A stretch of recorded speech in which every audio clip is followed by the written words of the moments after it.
This looks like roughly a 2008 era Fleetwood Wilderness Model 270 RBS here at Haylett RV of Coldwater, Michigan.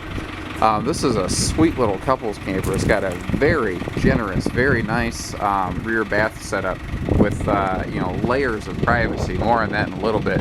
But you know, I like the smooth skin option here. I noticed a tag on the side that says Extreme Edition. I'm not educated on exactly what that entailed back in 2008, but I have a feeling that it's essentially an upgrade package. I think that's why we're seeing the fiberglass skin. You're going to see some really sweet residential style raised panel doors throughout the entire coach. Just handy little creature feature upgrades like that. Everything looks pretty solid. On the outside especially, it looks very clean. I noticed on the front there's some numbering, 183. I think that indicates this was likely used at a park. This was not something that was towed down the road, so it doesn't have that normal road abuse and wear and tear that you'd expect from a lot of used RVs. Now, I said it's pretty solid on the outside. There is one defect I spotted on the inside, and I'd rather go ahead and just get the elephant right out of the room. We are not the type of dealership to hide stuff from you. You see this discolored spot right here? That's a sign of some water damage. It looks like the sink was loose. However, you see that it's still very load bearing. There is a little bit of softness right up next to the cabinet, but obviously, as you just saw, I'm a 200 some odd pound man stomping on this thing pretty vigorously, and you see that it holds right up.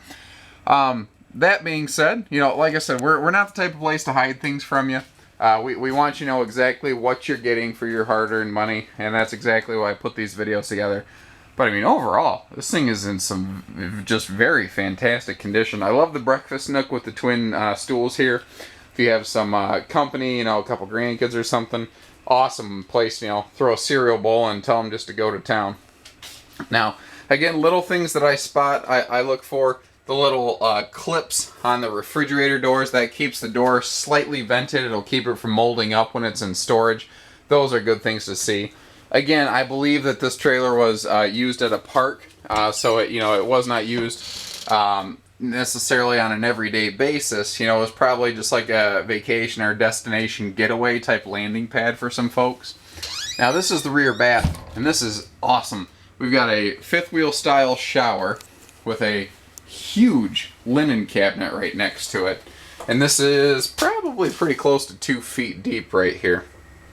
Easy access to your water heater down below. That's why that panel's open for winterization purposes. And now this is also cool. We have a second private door here that leads to a private little bathroom area. And what's nice, again, I'm a pretty big guy. I got plenty of room. Actually, I can stretch my legs out pretty good in here. And notice that there are central heat vents even here in the bathroom.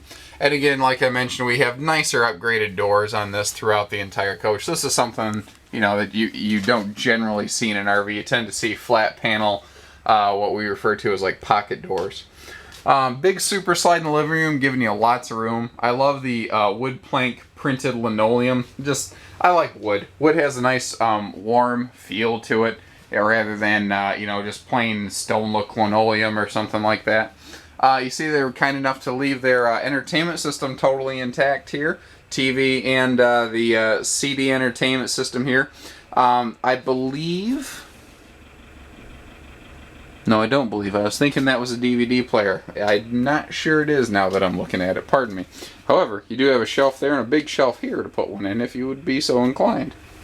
Private door to the bedroom is always nice because at night you can, close the door and kind of shut out the world and have your own little private space. And one thing I noticed immediately in here is just the size and the space of the, bedside stands that you have going on here. Full storage under the bed, and central air and heat even up here, which is important that you have your own heat and air ducts here in the bedroom because, again, it does close off and privatize. Now, over here in the bedroom, we do have an extra wardrobe closet, and there is a little bit of dresser drawer space below here with another TV center on top. So, again, this is a fully functional, fully private bedroom. Oh, one more thing. Your bedside stands here, you see on the wall we do have power outlets. So you can run alarm clocks and fans and sleep apnea machines and all those handy things. And that's one of the cool things about Fleetwood is they were years ahead on stuff like that before a lot of people caught on to it. You know, features like that are pretty common now, but they weren't when this was built. Just kind of shows you the detail and attention and, you know, almost trailblazing type mentality that they had down there. That's why Fleetwood was so big for so many years. Give us a call, 800-256-5196, Haylett RV of Coldwater, Michigan. Thank you, everybody. Happy camping.